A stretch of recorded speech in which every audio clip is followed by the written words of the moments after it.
What?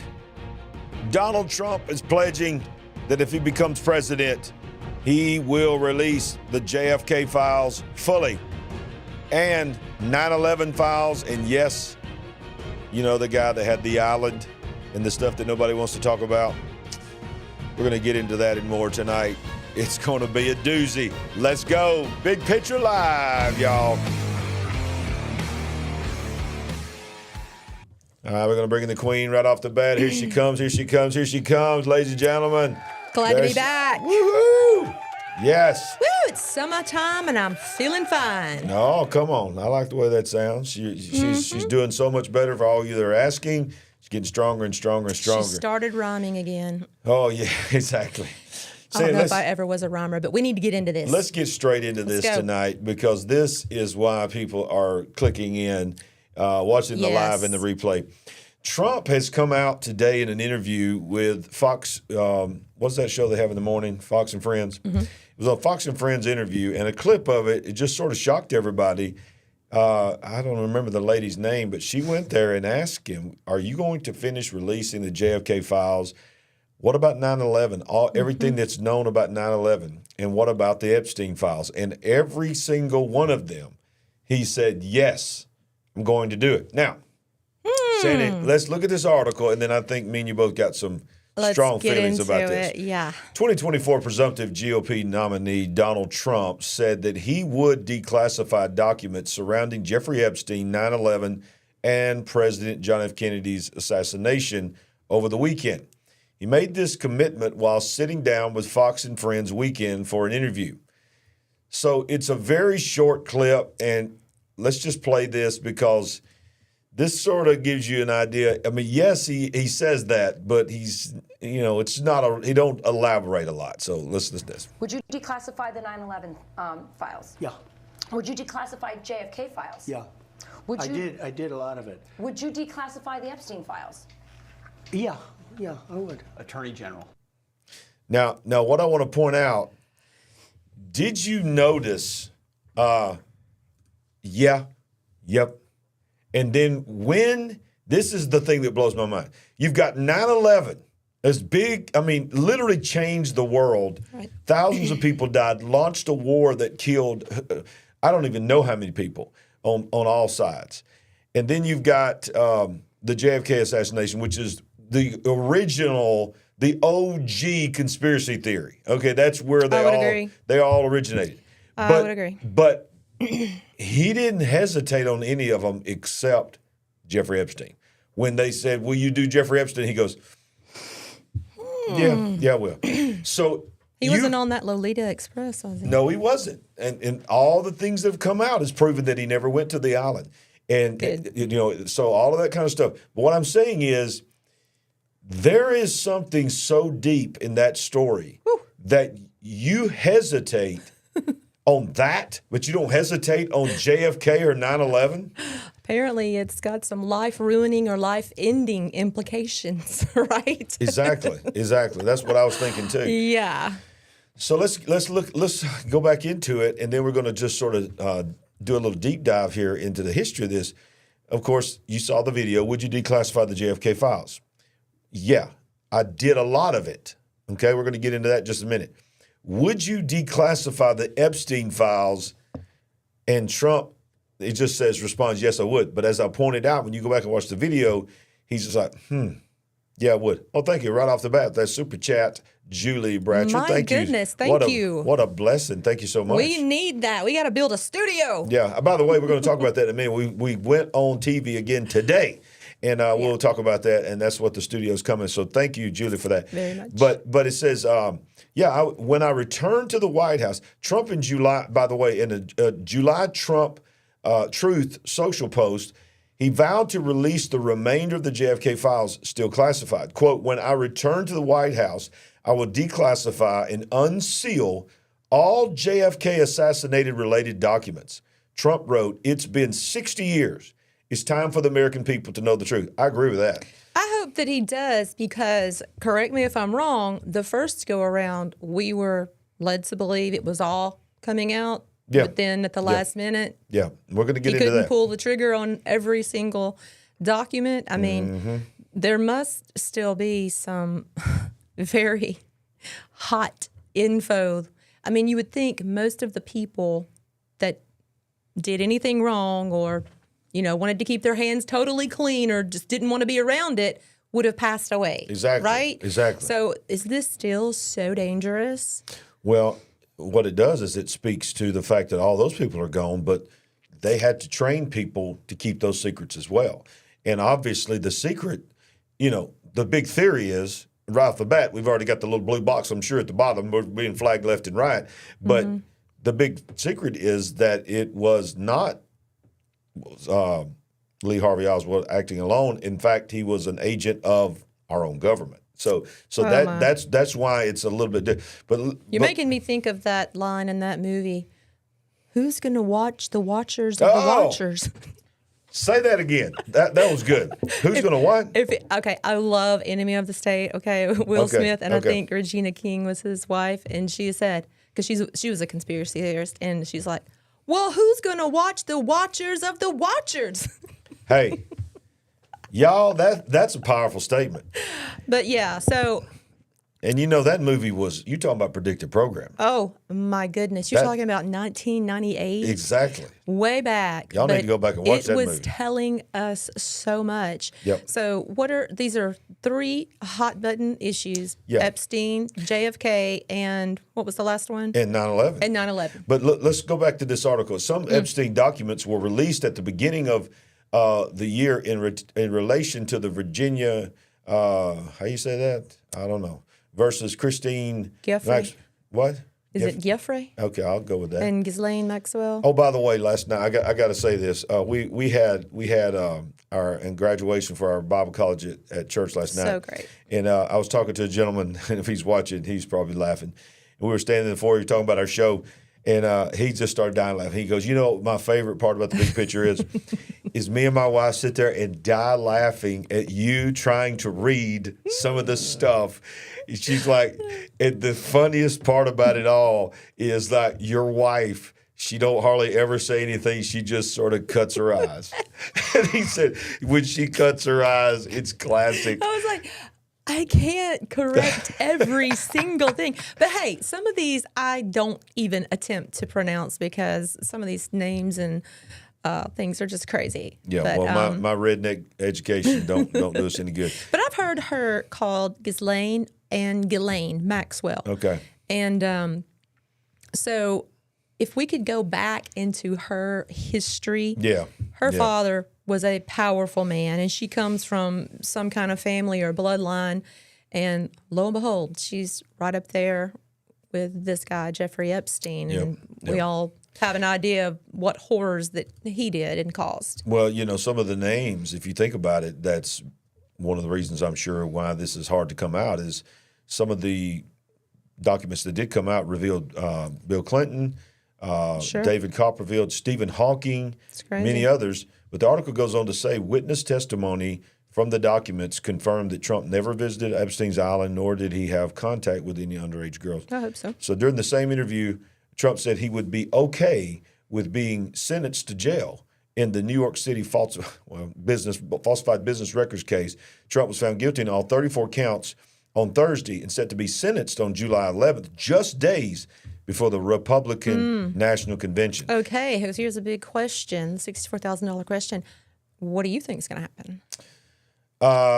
To the sentencing of Trump? Mm-hmm.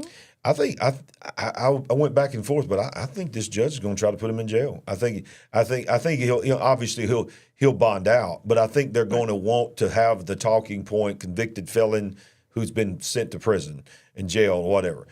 But who knows what's going to happen. But Sandy, before we move on, let's go back to the former Trump presidency. We remember, and most of you remember, when he said, we're going to show you all the JFK files. Yep. Now, this is an article that I had to go back and find. This was published April 26, 2018, while, of course, in the middle of his administration. 6 years ago? So this was from the Washington Post. Trump delays full release of some of JFK's assassination files until, look at the date, 2021. And guess where he was in 2021. He was no longer in the White House. He was not there. Bowing to nationalists. But listen to how they worded it and how they forced him, almost like they knew what was coming. President Trump vowed last year, now remember this is 2018, to release all the long secret files related to the JFK assassination. But the administration announced Thursday that some documents will remain redacted until October 2021 for national security reasons.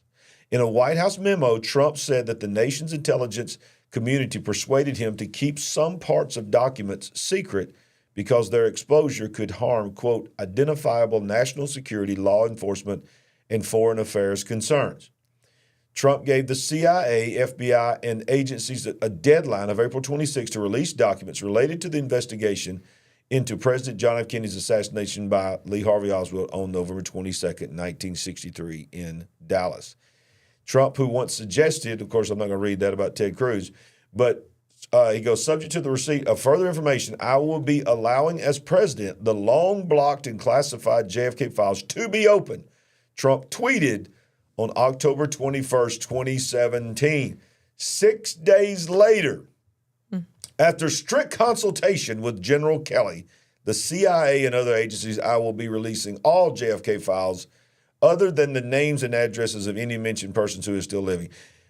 What happened? It didn't happen. And this is odd, too. It just didn't happen. The date in 2018, was it the same? Was it October 21st, 2017 and October 21st, 2018? Go back up. What? To the beginning of the article? This date. Yeah. Yeah, that is two different tweets. Yeah, it's strange that they're on exactly the same day in October, if that is in fact the same. But anyway, just curious about that. So the question is this talking points, or is he going to go into his final administration knowing I don't have to run for a re-election? He's already a convicted felon. He may have already served prison time. I mean, it's like, what's left? I hate to say it, but what happened to JFK? I don't know. Oh. But that's what they may threaten him with. But who knows if he's going to be president or not? Right now, he's leading in the polls. But I assumed. How interesting would that be? I assumed back in, 2018, when he had to retract that and let us know that he actually couldn't release everything. I just assumed he was threatened then. Probably was. I would. Come on. I think he absolutely was. I know we weren't doing news then, but I was still a conspiracy theorist back then. So yeah, and I think he was probably threatened, but even more than that, I think his family was probably threatened. I wouldn't be surprised. And it was a great tactic to get somebody to do what you want them to do. Exactly. Well, Sandy, today, and we're going to get right back in the news, but I just want to just acknowledge something in case you didn't know this. Today, many of you are supporting us with your super chats, super thanks, partners especially that have gone to our website. Today was the launch day. We took our television program back on worldwide television, Faith TV. If you have DirecTV, it's channel 379. Every Monday morning at 7:30 Central, 8:30 Eastern, the big picture is on there. I watched it this morning. It was really cool. And so if you don't have DirecTV, all you have to do is download the Faith Now app. It's called Faith Now. You can see here it's in the USA, the UK, as well as Africa. We're covering the world. And I also preached this morning to, I don't even know how many people in Pakistan. It was pretty cool. But look, you can also download it for your smart TV and all of that. So we just want to let you know that if you didn't know about that, go check it out. We appreciate it, and we appreciate all our partners for helping us do that. Let's get back into the news, Sandy. Let's stay in politics. We're going to sort of walk that line tonight, and there's a lot of things going on politically right now. Of course, the big news of last week was that Trump was found guilty, but then of course it came out today, this week, that the reason that the Department of Justice is refusing to release the audio of Biden's interview by the special counsel, that they are believing that if it was released, this is what they're saying, a deep fake threat would happen. The Justice Department has refused to release the audio of President Biden's interview with Special Counsel Robert Hur, citing concerns about potential deep fakes. Critics argue the move is to protect Biden from embarrassment. The DOJ claims the releasing of the audio could lead to malicious manipulation using deepfake technology. Biden has exercised executive privilege to keep the recording from the public. The transcript of the interview released several embarrassing moments for Biden, who was described as forgetful and confused. And if you remember, they said that they would not charge him in these documents. The words was because it was a sad situation because it was an old man who had memory issues. Yes. And that's what they said in the actual document. And it comes out today that now they're saying because there's subpoenas for that audio to be released. Of course, it would be damaging to the narrative that he's sharp as a tack. And they're saying, no, because if we do that, AI is going to take over. So the reason I put this in here was not just politically, not just take a shot at Biden, but to show you already how all this talk that we do about AI, we got a lot at the end of the program tonight to talk about as well, is already being used as excuses. And they already know that it can happen. So what is your thoughts on that? I mean, they are in a very tight spot. I can't imagine the stress that is on everyone that has to get the president prepared for debates and whatever. Yeah. I don't know what they can do to have a campaign season. I mean, he's got to come out of the basement at some time. So what kind of events can they plan? To what level can they put him out there? So, yes, of course, this is just one more thing in the pile of things to worry about, to manage. But these stories, I mean, every single day you see it on the news or some form online, or you're talking with someone about politics, and it's discussed every single day, the mental health of the leader of our country. Right. And it just saddens me. Yeah. Yeah. I don't take any pleasure or joy in having to be a part of these stories because it's so disheartening and so sad. The reality that every one of us have to face. This is our leader of our country. Yeah. In probably the most hostile time I have ever lived through in my life. Think about that. And it can be overwhelming if you just sit and ponder it. But that's where we are. That's where we are. That is where we are.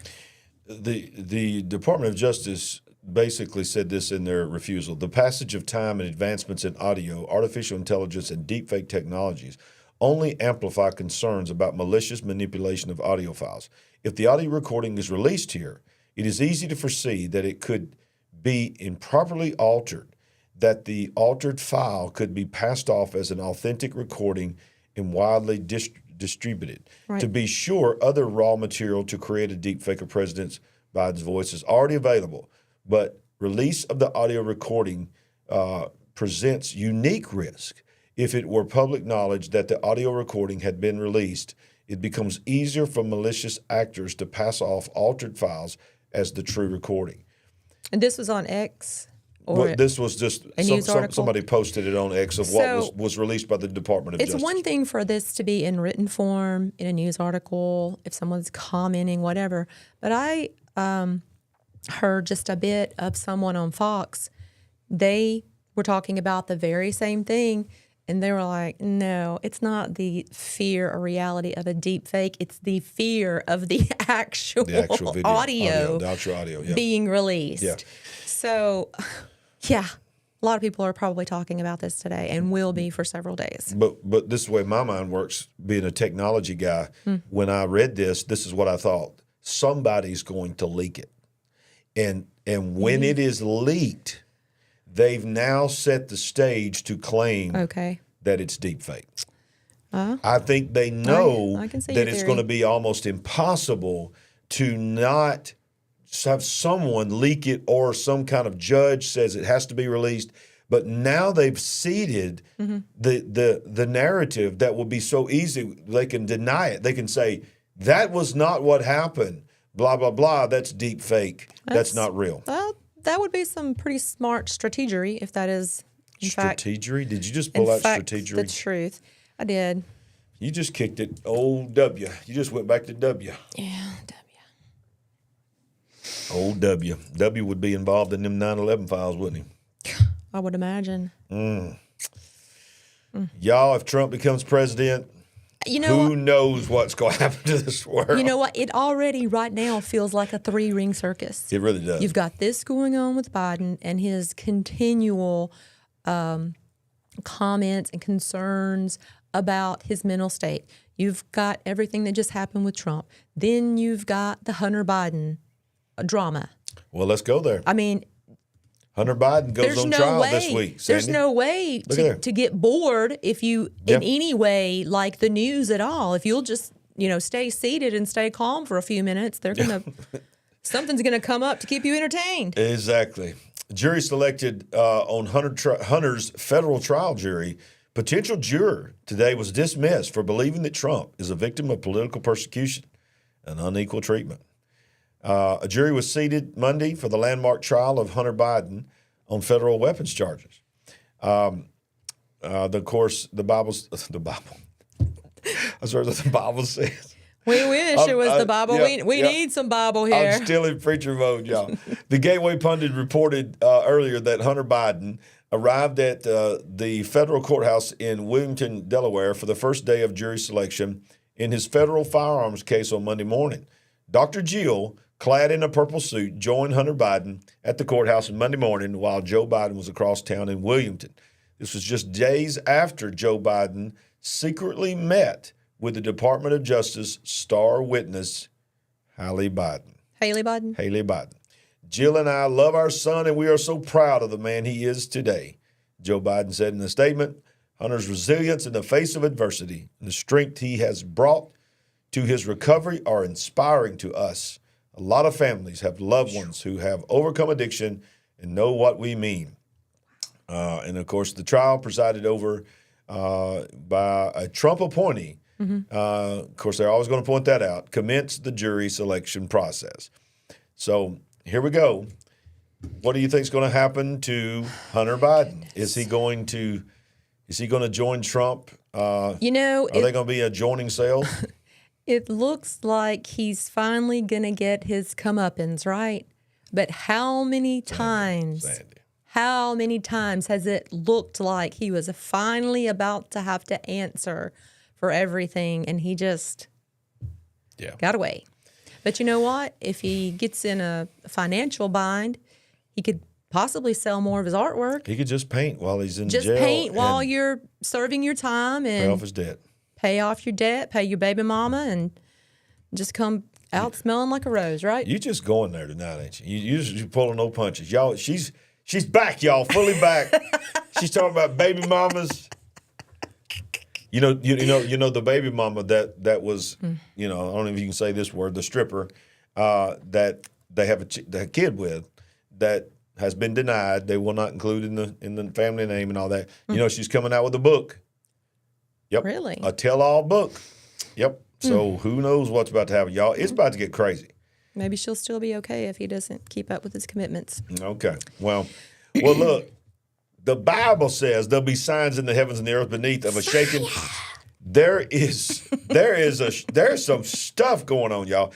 Y'all know that overnight, Kilauea had a new eruption, and I'm going to show y'all a video that's just mind-boggling. But I want to turn this down. Earlier, it scared me. This is a new eruption. Is that part of Volcano National Park, or is that just probably? I think the whole thing is part of it. But you can see that's a brand new eruption. Mute this right here so we can talk over it. But these are new eruptions that are happening in Kilauea, and man, that's very concerning. But this is the one I want to show you here. Kilauea's volcano erupts in region that hasn't seen an eruption since 1974. The volcano alert system for ground-based hazards was raised from watch to warning And the aviation color code was changed from orange to red after the new eruption began around 12:30 a.m. local time. Those levels have since been lowered. But these are some really incredible video. I really didn't want to show that one. I don't know why I did that. That's just an advertisement for that. But what I want to show you is this right here. This is just an amazing picture. But watch this video right here, y'all. I have never seen anything like this. This is a lava tornado. A cyclone comes in, a wind vortex comes in. Watch this.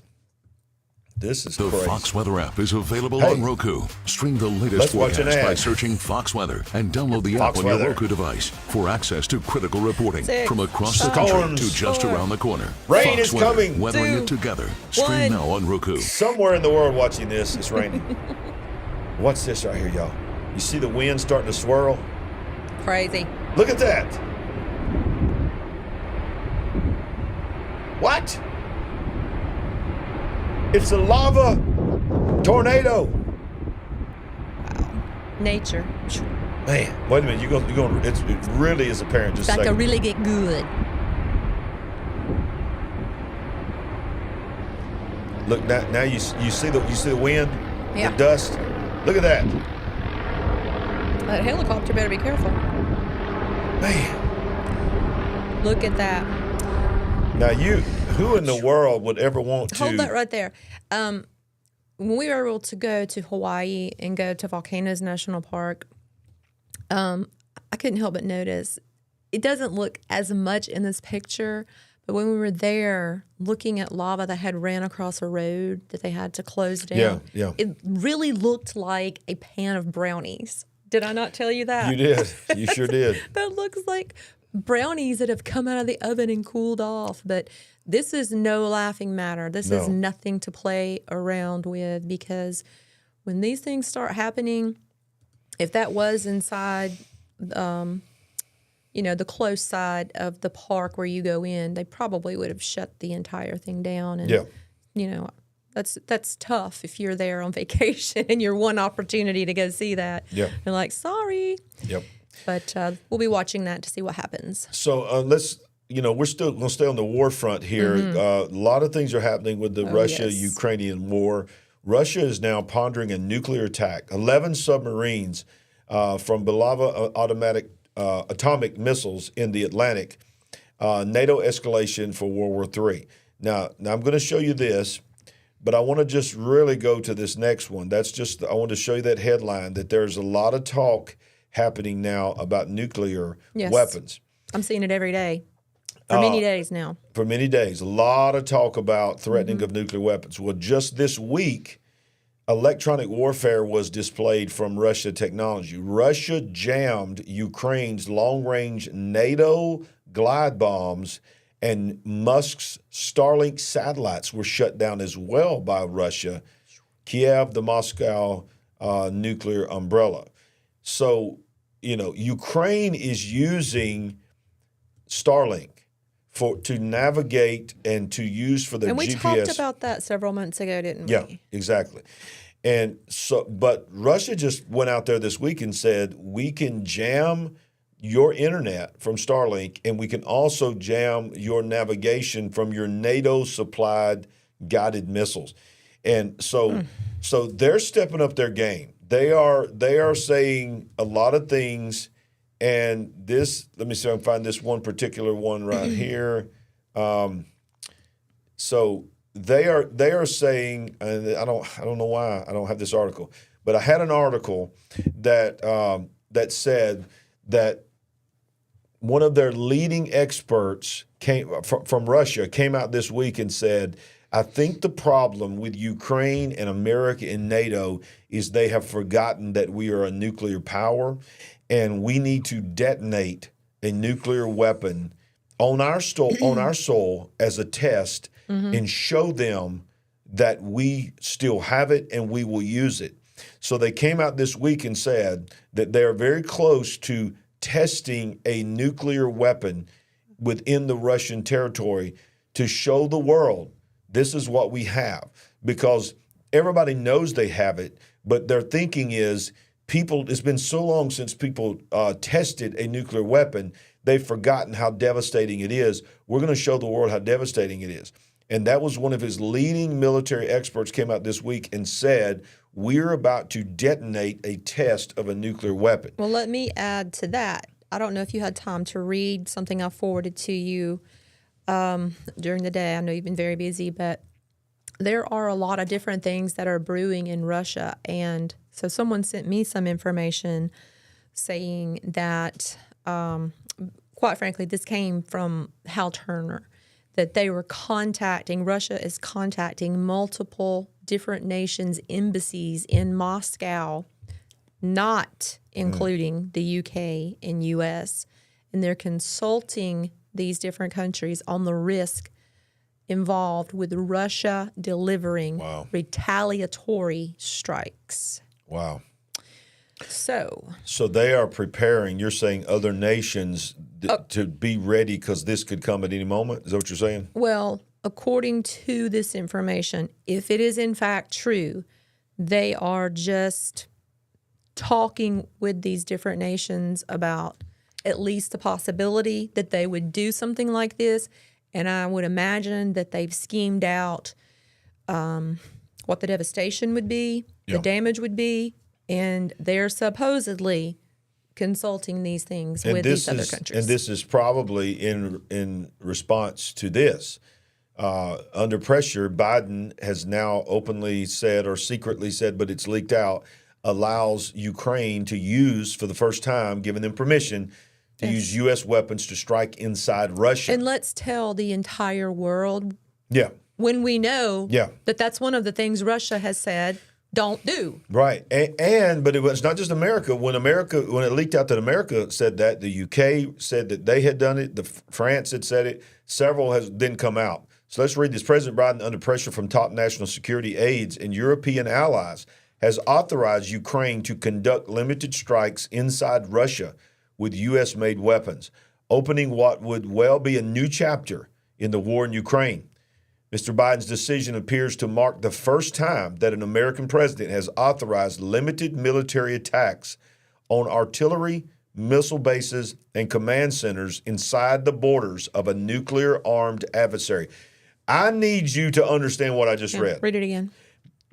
It appears to mark the first time an American president has ever authorized military attacks on artillery, missile bases, and command centers inside the border of any nuclear-armed adversary. What I was just reading and talking about, those couple of sentences that you just read were part of what was sent to me. So, provocation, right? Yeah.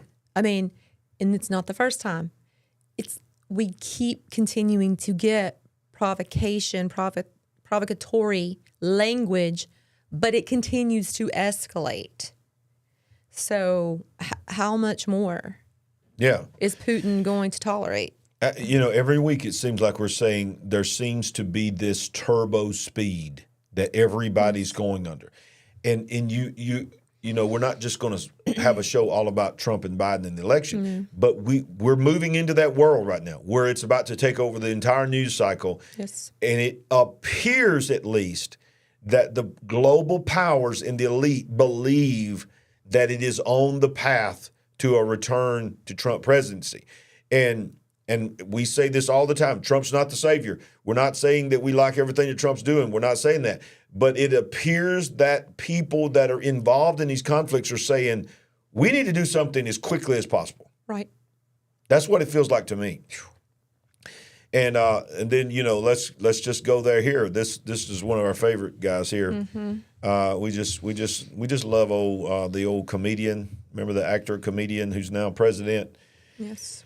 Yeah, we won't even talk about some of the videos that leaked out of some of his comedy skits, which were completely disgusting. But Zelenskyy has come out and said, and why would you say this unless you have a fear that your money train is about to run out? Yeah. Trump risks being a loser president if he imposes bad deal on Ukraine. And how many knows if you're Donald Trump, the one thing in the world you don't want to be called is a loser. Because remember when you said, we're going to win, we're going to win, we're going to win so much, you're going to say, stop the winning. There's too much winning. But I've heard that. I was like, what in the world? Who is this guy?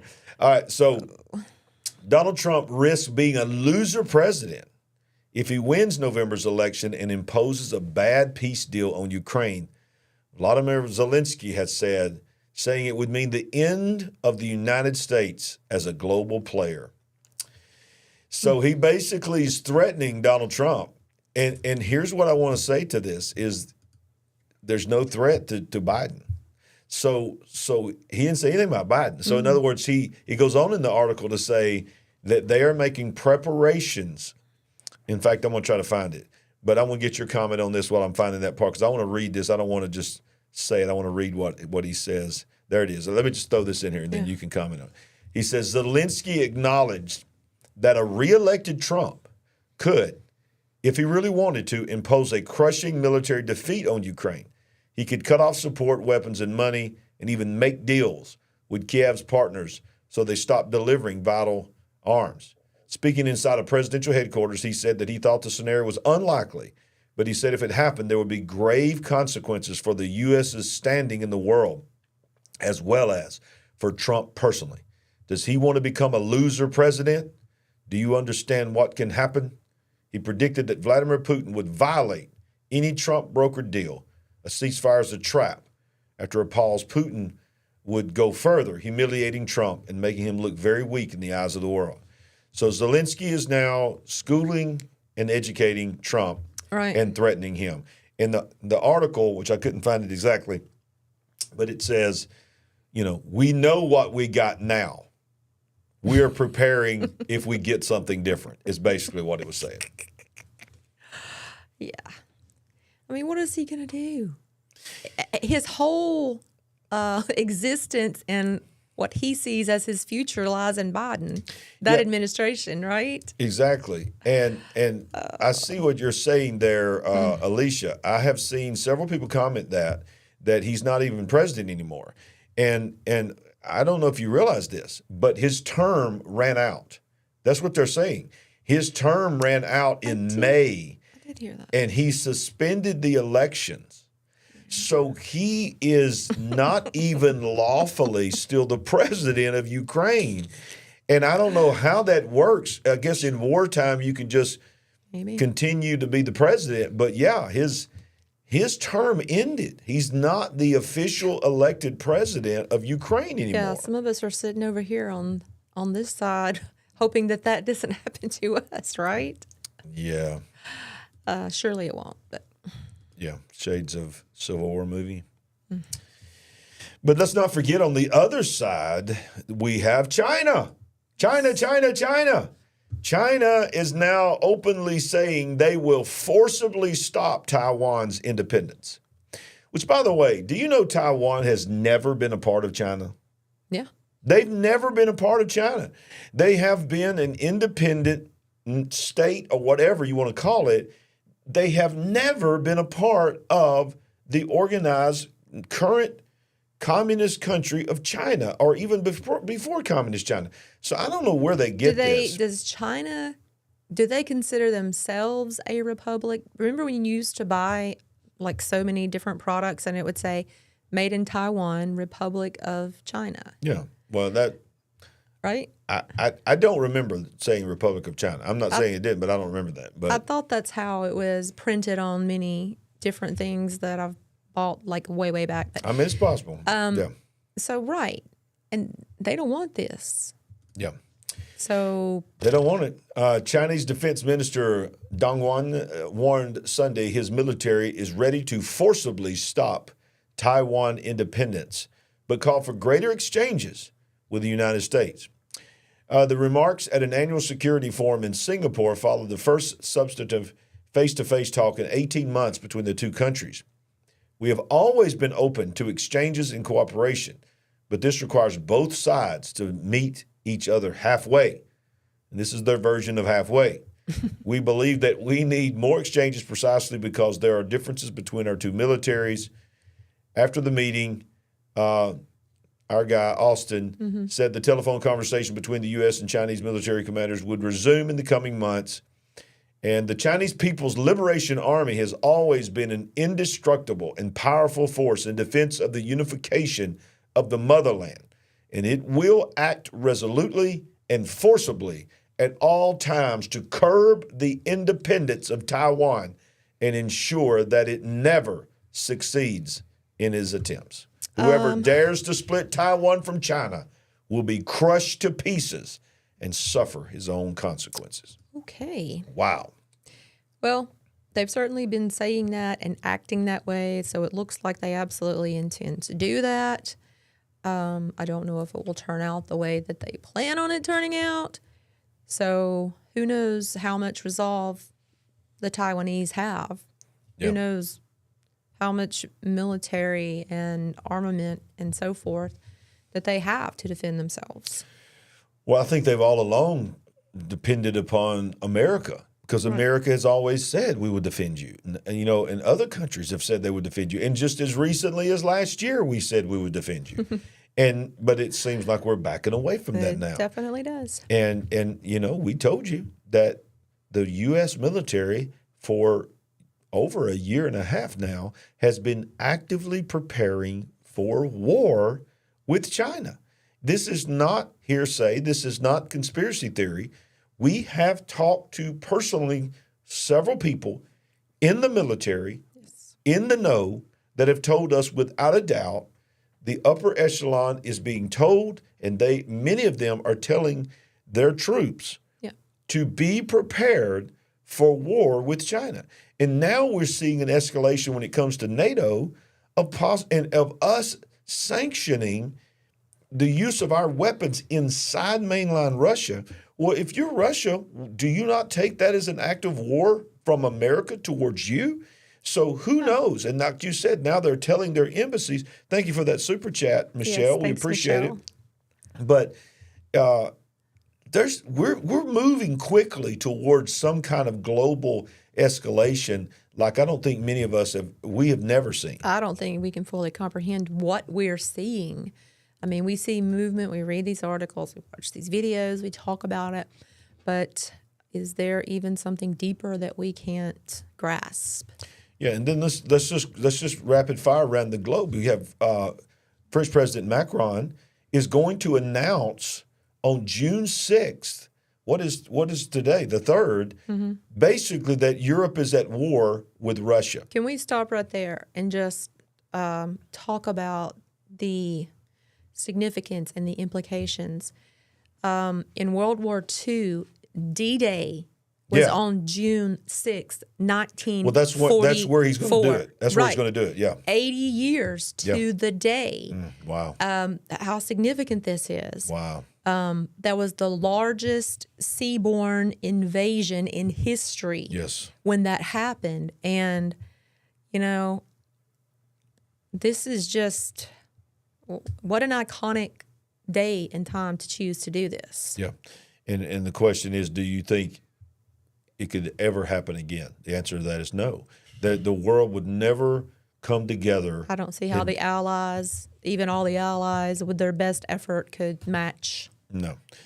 So June 6th, as you said, will be a landmark day for the whole of Europe. France will officially make the first announcement of sending military personnel from a European NATO state to Ukrainian territory. The Ukrainian President Zelenskyy should be, whose legal term of office expired on May 1st, as we just said, May 21st, is to attend the commemorations of the 80th anniversary of the Allied landings in Normandy on June 6th. French President Emmanuel Macron said that he's going to be there. Macron confirmed Zelenskyy's visit to France next week while speaking to reporters. Quote, I will have the opportunity when President Zelenskyy goes to France next week for Normandy Landing Day ceremonies to welcome him and then discuss very clearly what we are going to do to support Ukraine. According to the international media, Macron will choose not by chance June 6th in order to announce in front of other Western leaders the mission of French soldiers to Ukraine, who will shoulder the responsibility of, quote, unquote, training Kiev. This is the first such announcement by a leader of a Western country in another sign of escalation in Ukraine. That word. That's right. In Russia-NATO war. Will it be trainers only? Of course not. This author says it is only the first step on the road to open Europe-Russian war. The French brigade in Odessa will follow, as will NATO forces in Western Ukraine, etc. Wow. So it's the first, if official, we talked about it here, many people believe it's already been going on. This is the first official declaration of a NATO military acknowledging that they are sending men and women there, military forces on the ground in Ukraine, to be a part of this active war against Russia. You pair that with France, the UK, America, and others, for the first time ever, giving permission to use military weapons that they supply to fire upon a nuclear weapon enemy on their mainland. All these are unprecedented things. These are unprecedented things. And people mock and make fun of shows like us going, World War III. I'm so sick of hearing about World War III. Well, World War III is coming. Yeah. First of all, if you're a student of Scripture, you know it's coming. But if you're a student of just current events right now, you know that we're in a place that we have not ever been in before. And as you said earlier, of all the time, the most volatile time of our lifetime, to have the political world that we have right now is just insane. We need strong leadership right now.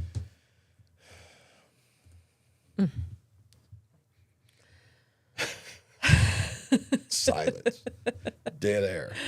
It's a lot. Yep. It's a lot to process, and it's very overwhelming. And yeah, I have not just concerns, but fear. I don't want to show fear here, but when we start talking about all of this and it starts rolling around in my mind, it's a lot. It's a lot. Yep, it is. It's a lot to process. A lot. Well, China, a couple more things on this war. China is now acknowledging that they have mind control weapons. Yay.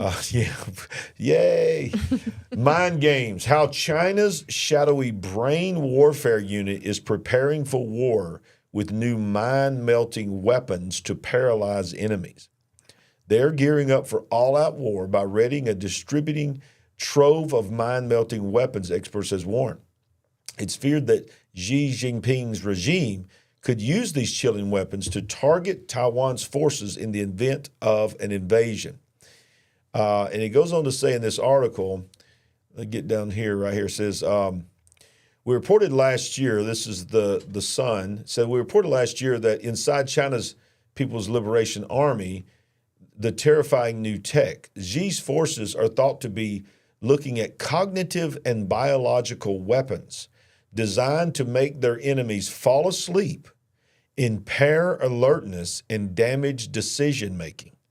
Now, China experts have spoken to the Sun about the development of the game-changing weapons and warned of a, quote, terrible, brave new world.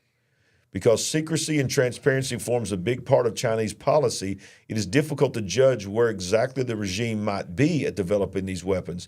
But Lee added that there is evidence to suggest the Chinese People's Liberation Army is producing them. He said microwaves can be used to cause cognitive fog, dizziness, loss of balance, anxiety, and nausea as a weapon.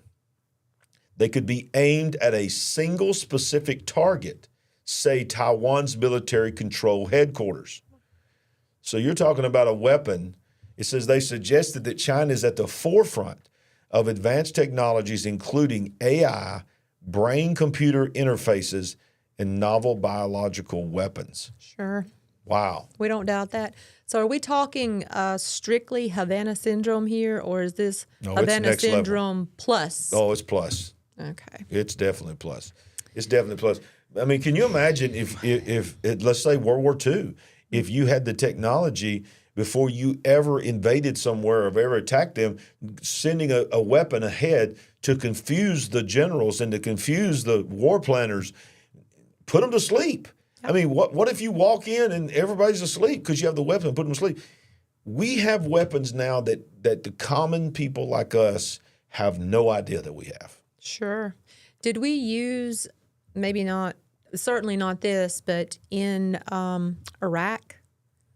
I don't know. Didn't we use a similar type weapon to confuse their army? Now, I have heard that, yes. Yeah. And but I don't know what it was. Yeah. So anyway, certainly in this modern day, anything that was used like that then would have advanced so many times more.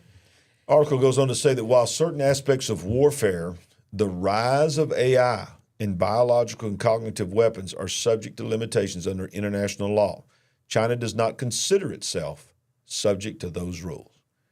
Just like they don't consider themselves subject to the climate rules. So I say over and over again, what good is it to have global rules if the tyrants of this world choose not to participate in the rules? Right. And they're saying, we don't care about your ethics. We care about conquering. We care about winning. We care about taking new territory. So we don't care about your rules. Yeah. At least they're honest, right? Exactly. No, it's terrible. It really is. But you don't have to examine this article to understand they're a threat. It's very serious. They're not just in their country. They're all over the world. They have advancements and things probably way beyond, at least in some areas, what we have. A lot of their children are disciplined. They're intelligent. They're, not in poor health like many of us are. And they have a plan and an absolute intention to take over the world. Yes. And their kids, you talk about their kids are well educated, their kids, believe it or not, are not permitted to use TikTok. Oh, yes, we know that. Like the TikTok that they send to us.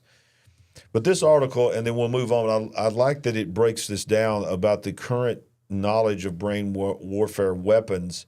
The Biothreats Initiative released a trove of research into the new weapons tech last year, and it just sort of talks about some of the things that are being used. Soft kill radio waves, which is electromagnetic energy, anti-sleep glasses. They can bolster the usefulness of their own troops by promoting alertness and wakefulness.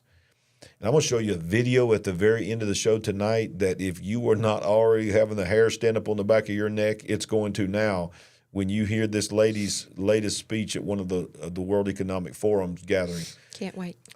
Artificial intelligence. China has long been working on it to use AI for military purposes, biological weapons, brain-computer interfaces, genetic drugs. Listen to this about genetic drugs. Genetic drugs are pharmaceuticals designed to modify the genetic and psychological makeup of adversaries. They can then target cognitive, emotional, and behavioral traits. There's no telling what kind. You think about our border, you think about all the Chinese nationalists that have come across here, all it would take is just a few of them to come from these labs to have the technology to come to our land and begin to infiltrate water systems. All this kind of stuff is what a lot of these people are afraid of, that we don't even know that might be ingesting, right, that could be activated in these kind of things in time of warfare. So, okay, you're talking about putting something into the water supply. I mean, I'm just saying that the people have hypothesized that. Right, I get that. So what about this thing in Atlanta where this major water leak happened that went on for hours and hours? Are we already under attack? It's very possible. I mean, are these bridge collapses and, last summer or the first part of last year, it was the electrical substations. It was the railway. Yeah. It was balloons coming into our country. It was substations being blown up and hit and shot at. And over and over again. And now all these chicken farms and all this kind of stuff is burning. Hundreds of millions of chickens, our food supply. Are we undergoing different kinds of probes It seems like to see where the soft targets are, to see, are we having smaller attacks to getting us ready for something really large? A lot of people think that. And I'm gonna tell you, I'm not a Debbie Downer. I'm not. I know this. You might think on this show that we are. We're not. We're positive people. We're just telling you what's going on in the world. But it does seem like we're incrementally going towards something. Alicia is saying using the term soft attacks, and Yeah. I guess that's what Yeah. I'm getting at too. This these constant, because we've had some serious things happen. Like the Ohio, what was that town? East Palestine. East Palestine. Yeah. That was terrible. Yeah. The bridges.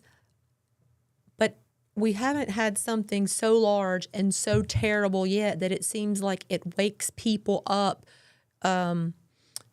collectively. It's not like we're collectively been shaken awake and looking at each other saying, are we already under attack?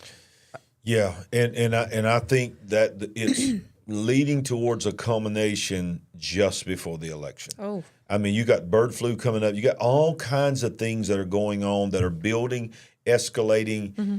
They're going to pull out all the stops because they liked having too much control in 2020. They don't want to not have that control in a national election here. Sure. And by the way, Xi knows that. Putin knows that. The whole world knows that. They're just sort of sitting back waiting for us to go into complete chaos and meltdown in this country. Right. And then I believe that's when they're going to do what they're going to do. But there is a big difference between 2020, 2021, and now. Yeah. Look at the economy. Right. It's getting more serious every day. Every day. I think we'll be talking possibly about more banks that are in trouble later on in this show. But you're looking at people losing their jobs. You're looking at multiple stores, restaurants, and other kinds of businesses that are closing down. Yep. So before we were told to stay home, and we closed our church for those 8 weeks that we were absolutely not permitted to be here. The moment they said you can reopen, we did.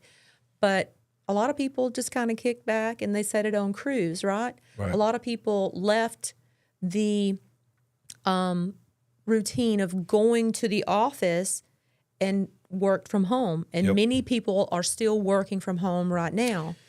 Yeah, the whole landscape was completely forever changed, and we know that. And but if that were to happen now, it would not be a repeat. Yeah, it would be different. Yep. And the last thing on the war front here that quietly happened, Congress quietly moves to automatically register men for selective service in the event of a draft. There's an alarming thing in this article that I did not know, and some of you may or may not have known what I'm about to show you. Making selective service registration automatic for eligible men, cutting through the red tape and saving taxpayers' dollars, the amendment states. Members of the United States House of Representatives has suddenly accepted an amendment that would automate selective service for all eligible men in the event of a military draft is declared. When I was in high school, you had to do it, but if you were going to ever vote or these kind of things, there were things that were required. Now watch this. Young American men are legally obligated to register for the selective service system, lest they face hefty fines and possible jail times, though those penalties have never been enforced. And a draft has not been enacted in over 52 years since the Vietnam War. This negligence to enroll has increased in recent years. Of course, we know the military recruitment is way down. For the large part, because registration options, I don't know if you knew this, were removed from the federal student loan process 2 years ago. You had to register for selective service if you were going to get a federal student loan up until 2 years ago. I had no idea that had been removed from the process. That had accounted for merely a quarter of all registrations in prior years. However, this amendment would bypass the paperwork and failure to register and would automatically register young adult men once they turn 18. this amendment would affect everyone age 18 to 26. So quietly, while all this is going on around the world, the government has saying, we're not going to give you an option not to register. When you turn 18, if you have a Social Security number, you're automatically registered for a draft. Wow. That's going to be quite surprising for some young men and parents. Why are they doing it? Yeah. I mean, why? If there's no threat of a need for that, why are they overriding everything and just automatically doing it unless there's at the very least a thought we may have to institute this? Sure. I mean, one of the people that gave us intelligence about what was coming with China is that we were told by several high-ranking officials that discussion was already in play, and not only in play, but they had said that when they institute this, they reduce the requirements. They were now saying we will let people with handicaps, with certain things. You know, the old thing when I was a kid, everybody talked about in World War II. You know, they would let flat-footed people in, that kind of stuff. They're saying those kind of things are being removed, even if you have certain physical ailments and you're overweight or whatever kind of. We don't care. We just need bodies. And so when you're talking about military people telling us that they are lowering their standards because they can't get enough people to be a ready force, right? Something's seriously wrong. Yeah. What was the percentage that enrollment was down? I can't remember. Oh, it's huge. We had talked about that probably 2 or 3 months ago. Yeah. Yeah, and look, people are commenting, and I agree that who wants their kid to sign up now for how the military's gone woke? Yes. I mean, just this week in celebration of this month, it was revealed that several ships in the middle of the ocean, multiple ones, had drag shows on the ship. I mean, what is Russia thinking? What is China thinking? You know, yeah, you got your big bad ships out there in the middle of the ocean. Ooh, I'm so scared you're having a drag show. Yeah. I mean, they're probably thinking we've lost our mind. They are ripe for the takedown. Exactly. It's almost time to move in. I did not know that. I had not heard that. About the draft? About the drag shows. Yeah. Oh, yeah. That was, I mean, come on. It's going to go to another level. Well, there's stuff going on that we don't even know about. This is the month, so. This is the month. CDC warns of third human bird flu case. This time, it already has a new mutation. Earlier this week, the U.S. Centers for Disease Control and Prevention reported that a third person has now reportedly contracted a strain of H5N1 bird flu, but apparently the virus has mutated, they said.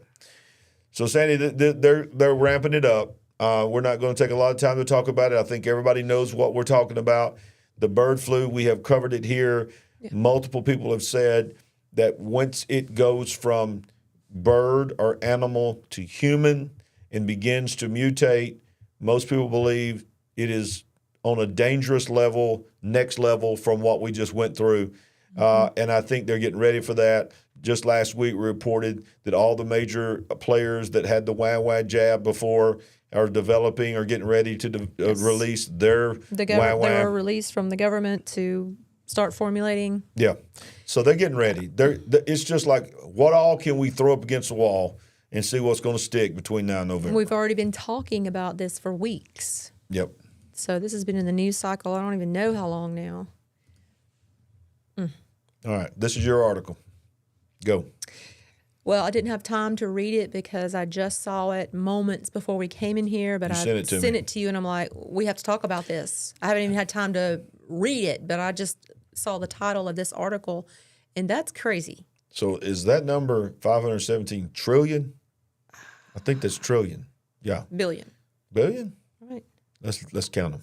100,000 million. That's trillion, ain't it? Yeah. No. I don't think so. Well, we're really embarrassing ourselves right now. But this amount in unrealized losses hits U.S. banking system. FDIC says 63 lenders on brink of insolvency. 63? What? 517 billion. Right. unrealized losses in the U.S. banking system are once again on the rise, according to new numbers from the FDIC. In its quarterly banking profile report, they said that banks are now saddled with more than $500 billion in paper losses on their balance sheets. How can you survive when you've got that kind of losses? That's insane. The number of lenders in the problem bank list rose last quarter, according to the agency. These banks are on the brink of insolvency due to financial, operational, or managerial weakness, or a combination of such issues. This Gregory Manarino, he's on YouTube, or brought on. I catch a few minutes of him every once in a while. But this is very upsetting, startling, troubling information to read. FDIC, they actually have on hand a ridiculously low amount of money for that little insurance program. I mean, it's like, don't quote me on this, but it's like a half a cent or 1 cent for every actual dollar. Right. I mean, and come on, if we were to have a repeat of Silicon Valley Bank, and there were multiple Silicon Valley Bank type institutions, who do you think is going to get the money first? Exactly. Little old you and me, they're not going to be worried about us. It's going to be a repeat of the important people and the big dogs. So this is not good news for us. Would you like to help us build the big picture family? We're on a mission to wake up the world to what is really going on. All you have to do is go to our website at LarryRagland.com and make a one-time gift, or you can become a monthly partner. Any amount is a blessing and an encouragement to us. While you're there, make sure you get a copy of our book, I See Greatness in You. Browse our merchandise store, connect with us on our social media links, and join our mailing list. We appreciate it. And remember, we ain't woke, but we are certainly awake. Awake. Especially when it comes to people like him. Yes. Thank you for all your support. We appreciate it. So, we reported last week that he was devastated because his dream didn't happen. This is the director of the World Health Organization. He missed his moment, but he's hoping for another. Yep. So the global pandemic treaty that was supposed to be ratified in the month of May of 2024, much to our shock, didn't happen. Globalists suffer big upset in Geneva. WHO chief urges aggressive crackdown on global pandemic agreement. Skeptics. A lack of consensus won't stop the WHO from trying again to further extend their tentacles. Tentacles. What was it on James Bond? Was it Spectre? I don't know. They had all the tentacles. Oh, yeah. WHO Director General Tedros and other globalists were met with failure. I mean, notice everybody calls him Tedros. Yeah. Because they're like me. They can't say the rest of it. So we're just going to call him Tedros. Mr. T. You did not just call him Mr. T. Other globalists were met with failure at the May 27th, June 1st World Health Assembly in Geneva, Switzerland, rather than win over critics with reassurances ahead of the next stage of his campaign to promote the failed scheme. Instead, he doubled down, using a crackdown on skeptics. Oh, misinformation and disinformation. Exactly. You better be careful. Better be careful. What are we going to restoring hope, or what was it? That was trust. You're going to restore the trust. Restoring trust. Mm-hmm. Yeah, it was the World Economic Forum. Yeah. The critics branded liars and conspiracy theorists, included those who reckon the pact would undermine national sovereignty. You reckon? Yeah. As well as those skeptical of the WHO's competence. You reckon? In the latter case, the WHO did itself no favors in recent years, particularly during the pandemic. After all, the organization reportedly aided the Chinese communist regime, if you'll remember, in its cover-up of COVID-19's origins. Yeah. And he told the... Pendulin. Told the nation... wet market. The sweat market, that's right. It's all about bat soup or something like that. Yeah. But he goes on to say that he says, I know that there remains among you a common will to get this done. Of course, we all wish that we had been able to reach a consensus on the agreement in time for the Health Assembly and across the finish line. He said in his opening remarks at the 77th World Health Assembly, I remain confident that you still will, because where there is a will, there is a way. I know that there remains among you a common will to get this done. In the days that followed, the Assembly failed to cross the finish line or even come close. As a result, he has now sought to transform the race into a marathon.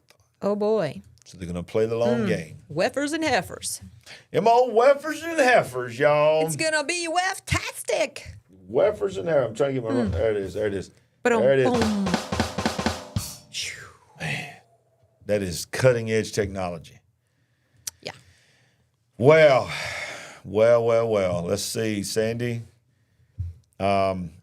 This is something, of course, this is a particular month on some of y'all's calendars. So we just got to throw one of these articles in here. Right. This happened this week. Christian lifeguard sues the Los Angeles County Fire Department over LGBT, the 2S LGBTQ plus. Where's all the rest of them? I don't see it. They must have just, I don't know what they're doing. But that, because I ain't seen just LGBT by itself in a long time. Pride flag mandate.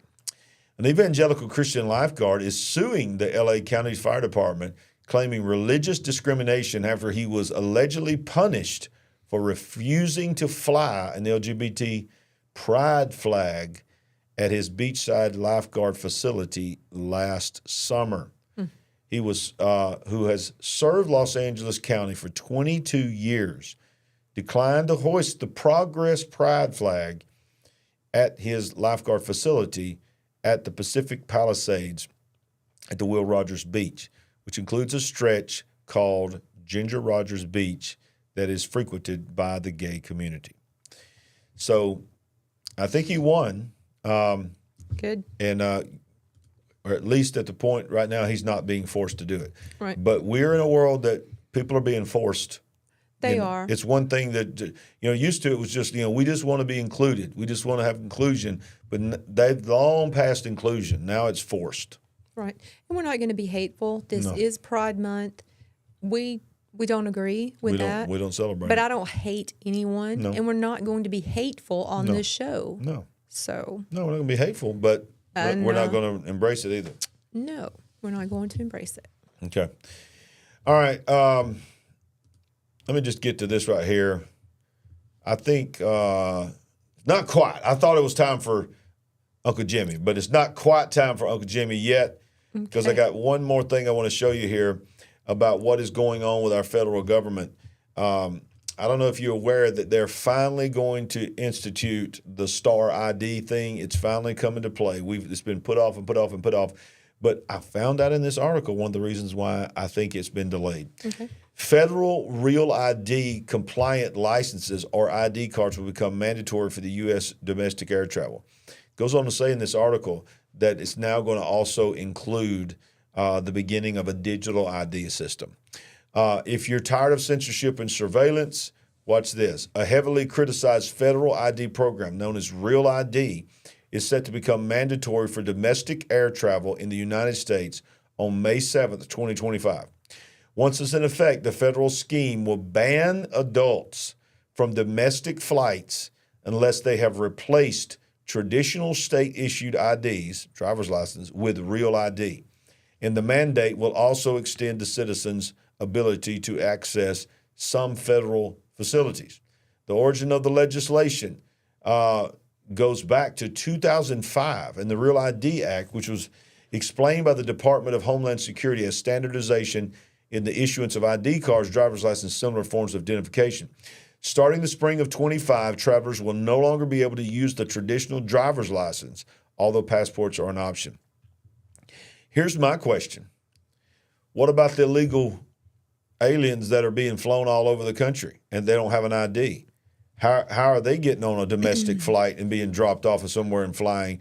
But yet me and you got to show a special ID that you got to pay more money for, and you got to go jump through a bunch of hoops. And I'm all about security, but it seems like a double standard that you're reading an article about United States citizens not only being forced to have an ID called a driver's license, but now that's not good enough. You got to have a more detailed ID, right. But yet you don't have to have an ID to live as an illegal here. And in many of these woke cities, you don't have to have an ID to vote.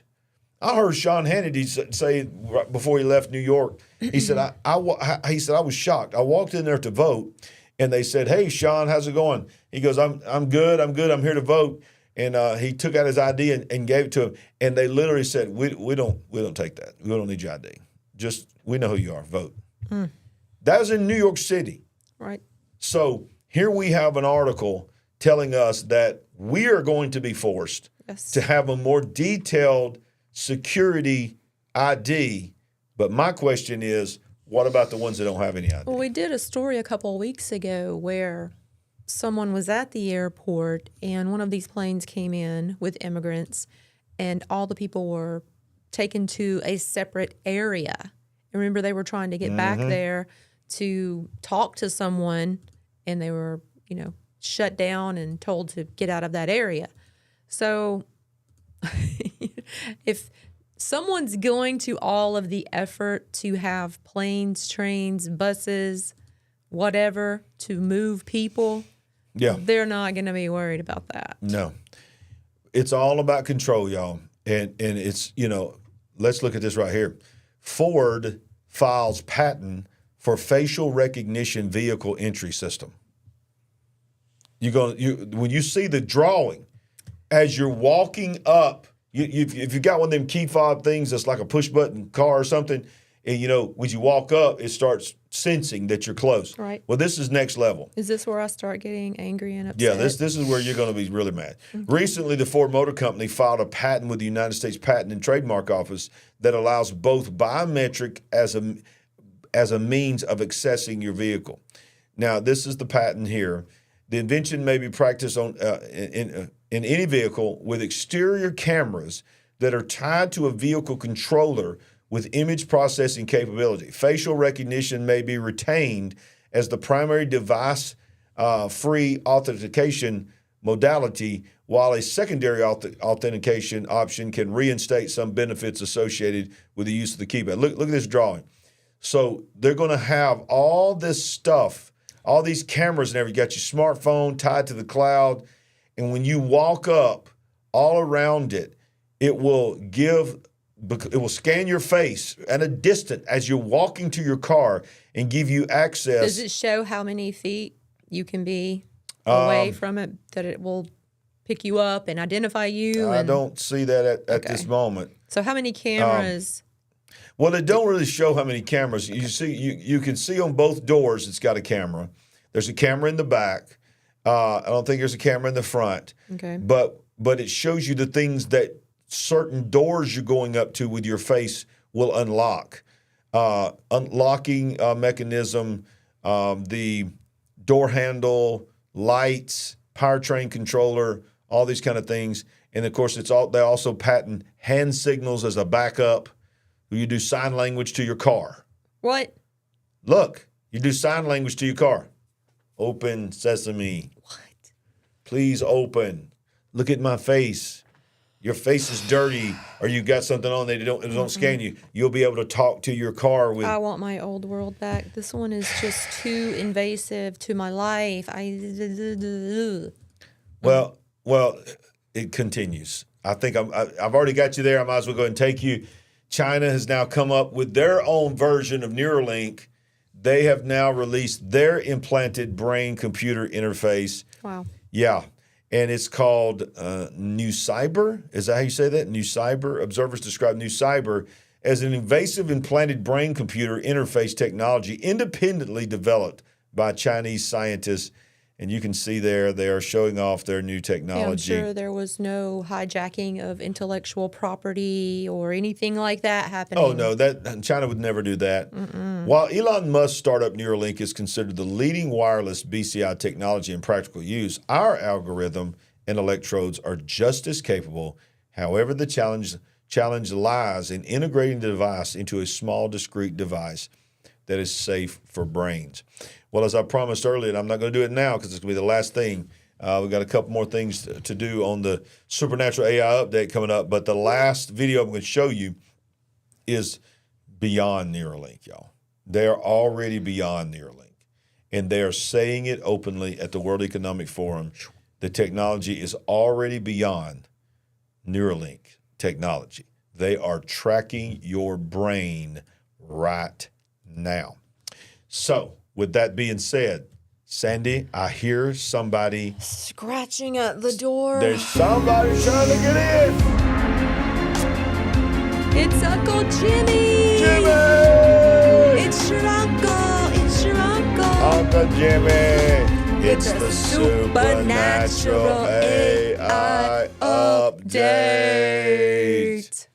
Man, that is video gold. I mean, that never gets old. Do you know what else is happening right now, Sandy? While all this is going on, You know I'm so afraid to ask. The Bilderbergers. Is it time for their meeting? They are meeting this week. I think they just concluded today in Spain. And what is at the top of the Bilderbergers, which, by the way, can you help us understand a little bit about the Bilderbergers? What do you know about the Bilderbergers? Well, I mean, they are these elitist, most of them probably come from one of the important bloodline families, but they are the rich, the powerful, the highly placed, and they get together to decide what's going to happen in our little old world, right? So they're sort of like making the decisions. Were they the? Are they meeting out there in the forest in California? What's that place? No, that's not them. That's the. That's different, but yeah, it's got to be some of the same people. Come on. Yeah, of course. But when I show you the what happens when you go to the Bilderbergers, you'll see why they go to it. Didn't Alex Jones? No, that was the other one. That was the one he filmed. That was was the what do they call that? I'm talking about when he was in the street. When he was in the street years ago, I think it was one of the Rothschilds, and he had a microphone in their face. Was he asking him about a Bilderberg meeting? That was not actually Alex Jones. That was Luke Weir Change. Yeah. Unless it's a different video. It's a different video. Because he stuck. I've seen the video where he interviews one of the Rothschilds and tries to accuse him of Bohemian Grove. Thanks, Billy. Yeah, that's it. I knew it was something Grove. I couldn't remember. But I'm going to regret saying this, I'm sure, but let's get into this story. Okay. All right, here we go. All right, so AI and war are the top agendas at the globalist elites gathering for secretive Bilderbergers. Do they meet annually? No. How often do they meet? I think it's every 6 years, 5 or 6 years or something like that. I think that's what I read in here. I'm not 100% sure. Global elites representing the upper echelons of power, politics, banking, big tech, media industry, and academia converged this week in Madrid, Spain to discuss artificial intelligence, the future of warfare, and more at the shadowy Bilderberger meeting as the off-the-record conference turns. Bilderberg. What'd I say? They're not burgers. Okay. Hey, the ones that go there are Bilderbergers. Are they burgers? Yeah, they're burgers.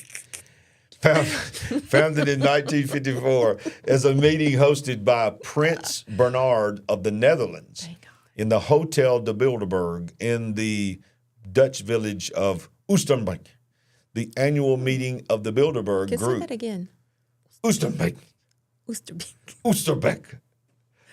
And I have to do my head like this. There's 2 E's there. But wait a minute, really? Oosterbeek. That's good, babe. Thank you. I like that. I am just so strong. My words. Do it again. Oosterbeek. All right, moving on. The Bilderberg Group is believed to be the driving force behind the numerous globalist projects. Unlike similar institutions such as the World Economic Forum. We got a super chat from Lila. Thank you, Lila.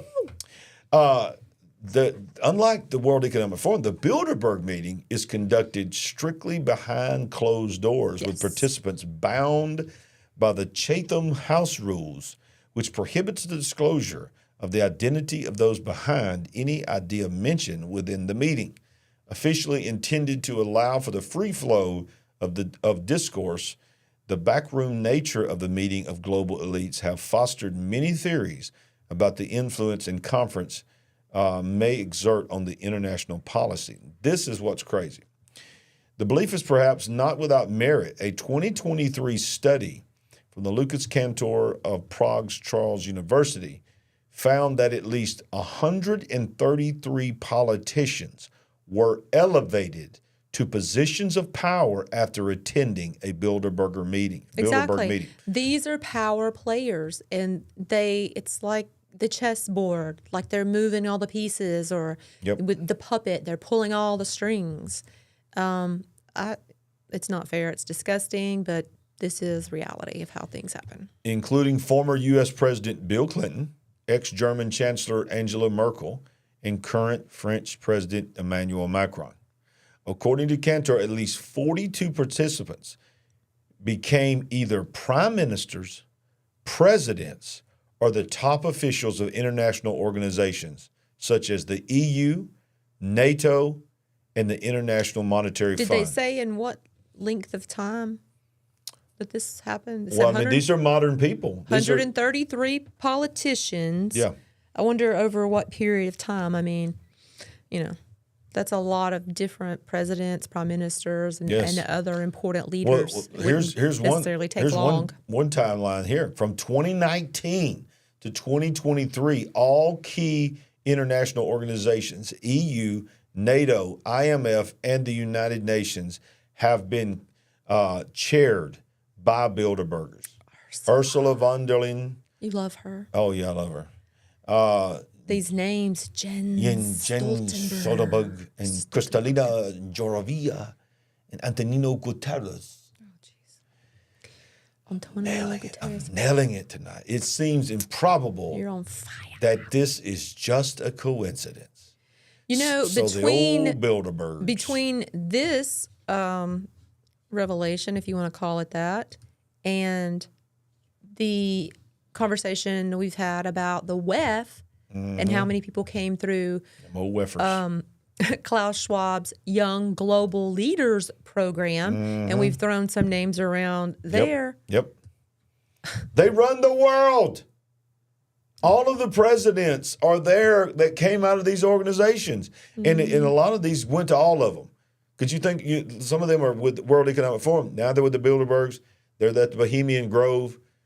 I mean, all of these are secretive things. The World Economic Forum, people say, well, that's not secretive. Yes, Jesus freak. 133.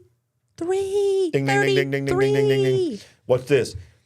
Even the World Economic Forum is a secret society because they only show about a third of the meetings that actually happen. Right. There have been people that have infiltrated it, and 2/3 at least of their decision making is done without cameras.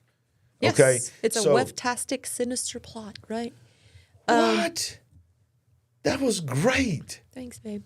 Amazing. So we're talking about humans, just mortal men, but are they actually being directed and like puppets from something much higher?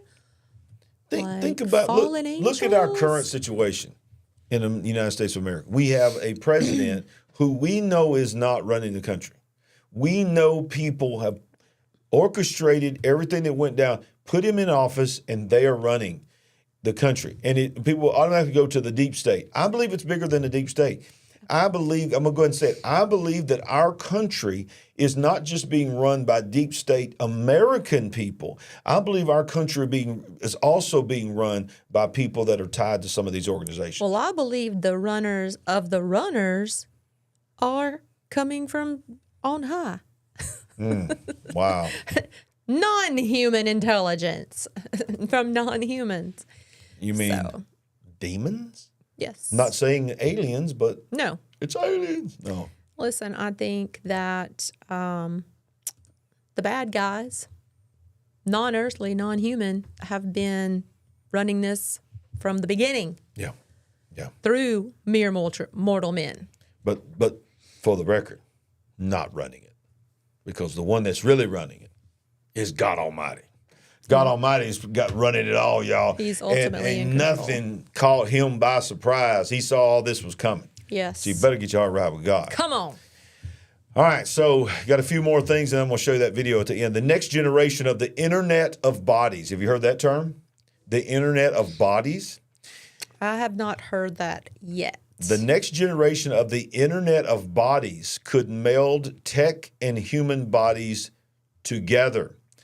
The next generation, IOBs is what they're called, could bring technological devices and the human body closer together than ever before. Academic and author Andrea, why can't some of these people just have names like Smith, who coined the term in 2016, describes it as, quote, a network of human bodies whose integrity and functionality rely, at least in part, on the internet and related technologies such as artificial intelligence. The global connected medical devices market alone will be worth around $66 billion in 2024. 66. $66 billion, yeah. And is expected to reach more than $132 billion by 2029. The first category is external. First-generational technologies such as smartwatches and rings have become mainstream ways to track our steps and our heart rate. Smart glasses, which can function as cameras, headphones, or monitors, are another example of early IOB devices. We're already so comfortable with all of those things, right? Absolutely, absolutely. It was probably instantaneous for most people. I'm not wearing my watch tonight, but how many people wear a smartwatch? The second generation is internal. These are the devices you ingest or have implanted. Think of pacemakers with digital implants, smart prosthetics hardwired into patients' nerves and muscles, and even digital pills that transmit medical data after you swallow them. Yeah. All of those exist now. Finally, there's the third generation. These devices completely merge with the body while maintaining a real-time connection to an external machine and the internet. One of the most notable companies in this space is Musk Neuralink, which has developed a brain-computer interface that we've talked at length here about. The coin-sized chip is implanted under the skull where it can read a person's brain signals and allow them to control external machines. While the IOB's proponents are excited about the advancements it could bring, especially to healthcare, many are, like the author in the original paper, have privacy and ethical concerns. You think? Sure.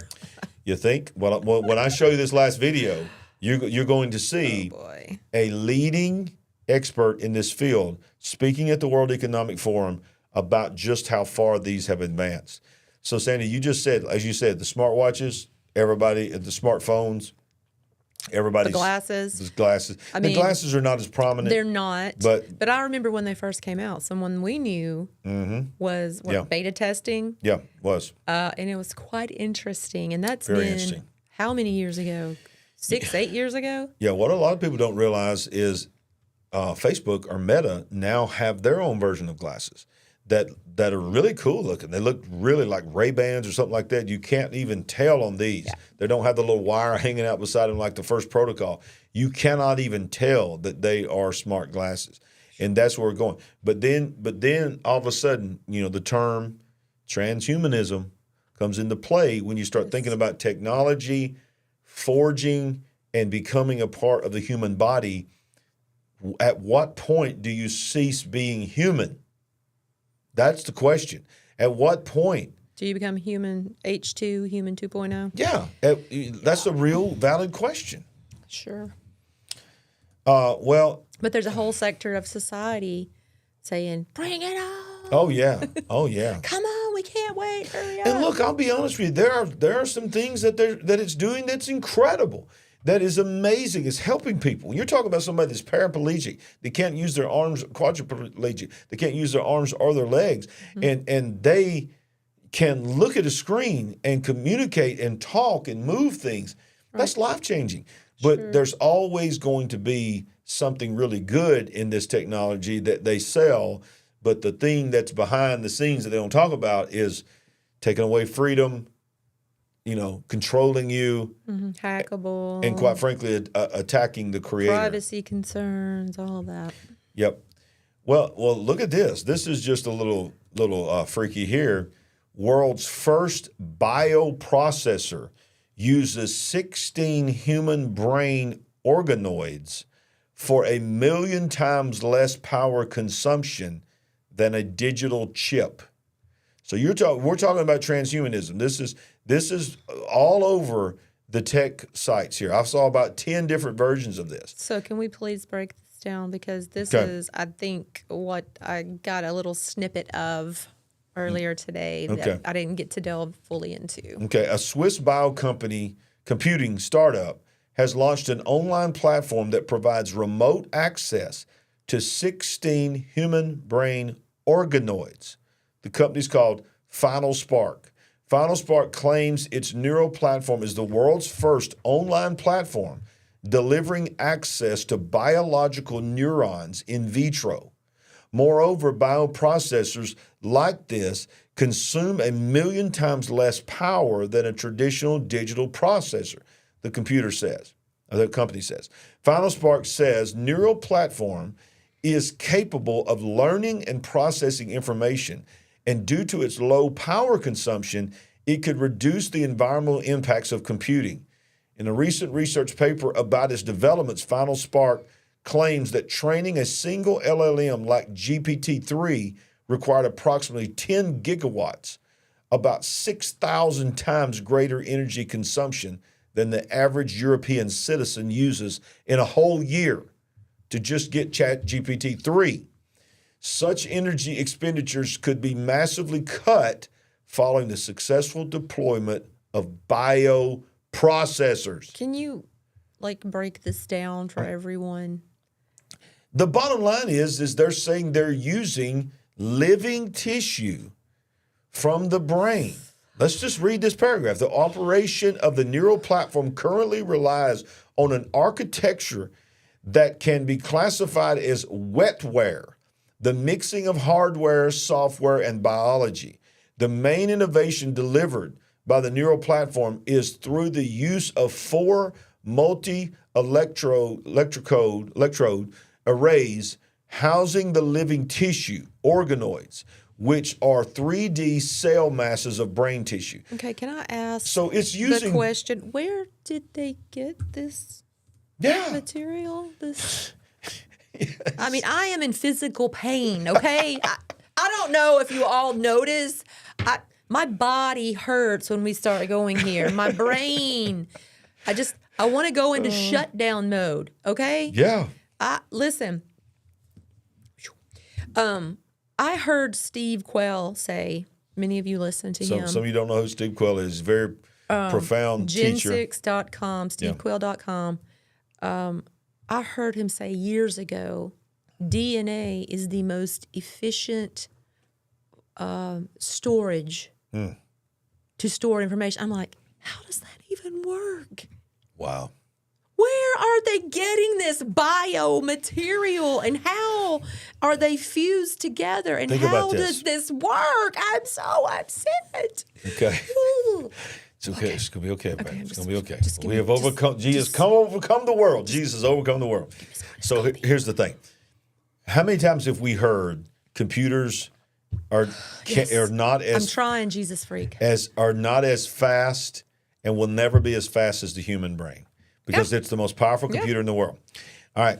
But now they're saying, because in this push towards transhumanism, well, let's just pull some of that brain processing and let's implement it in this venture of transhumanism. And by the way, look how much electricity we're going to save. Exactly. It's good for the environment. Just give us a few of your brain tissues. Oh, but watch this. Final Spark has given access to its remote computing platform to 9 institutions to help spur bioprocessing research and development.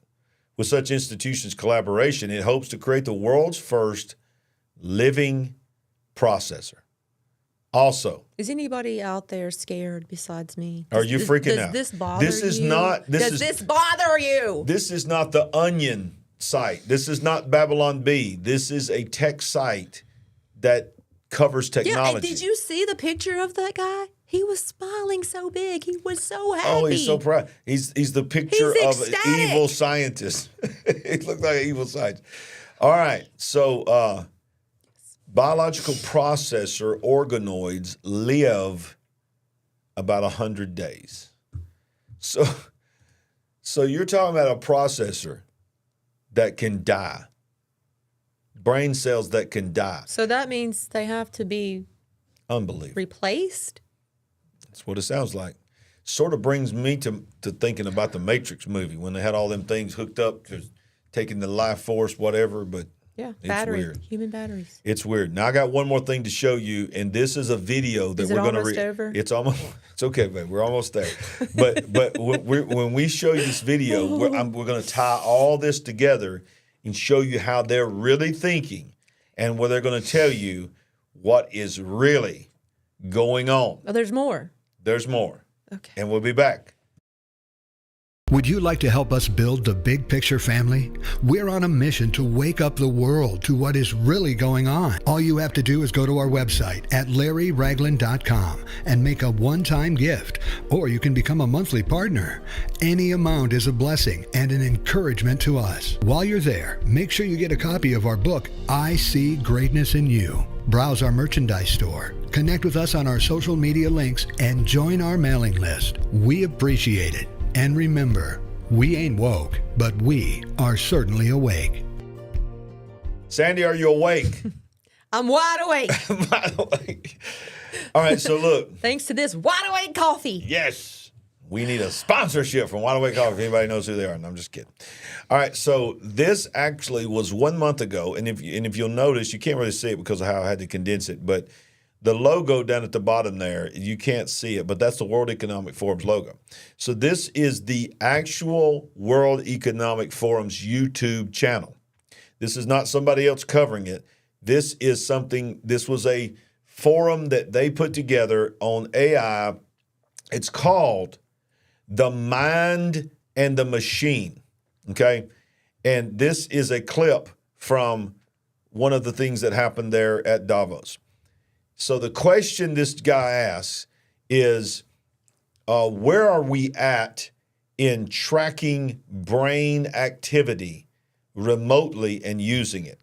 And this lady here, Farahani, how you say her name? Farahani. She is considered to be the leading expert on tracking brain waves. And I want you to listen to what she says now is happening, that's already happening, and what is about to happen this coming year. Let me begin by saying it depends on what we're talking about from when we're talking about neurotechnology. And I think a lot of it gets grouped together under a single umbrella.